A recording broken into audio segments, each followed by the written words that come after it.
hello friends आपण मैंने देखिपे आम आसी पहुँच जाइए पंचलिंगेश्वर मंदिर पीठरे तो भगर अधा मनीष आसा अधा आसी ना तो देखिपे फाइनाली पंचलिंगेश्वर गेट पाखापाखि आम धरी नहीं तो पंचलिंगेश्वर प्लेसटा देखिए एत सुंदर लगे मन होता कि सही छिड़ा होकर समय रही तो कौन कर एत गुड़ा पहाच जेहेतु अच्छे चढ़ापी देखिपे टिकट काटी सारापर आम भितर को गलु एंट्री माइलु जेहेतु समस्त थकी जाते बसी जाते तो अधा बाटे समस्ते बसी जाते फाइनाली तो जेहेतु सीढ़ीटा अधिक लंग अच्छी तो बाटटा भी अधिक लंबा अच्छी देखिपे मुझे जाकि अधा बाटर ही रहीगली जेहेतु समस्ते रही जाते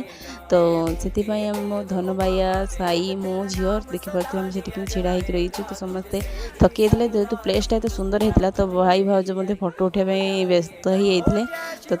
किसी समय डेरी नक आम आउ टे बाट तो देखिपे आम आउ किसी समय पर जाई सारी ऊपर पहुँच गलुणी तो जदि आपण मानक ये प्लेसटा भल लगी नेक्स्ट वीडियो देखिए कि आम बाबा ऊपर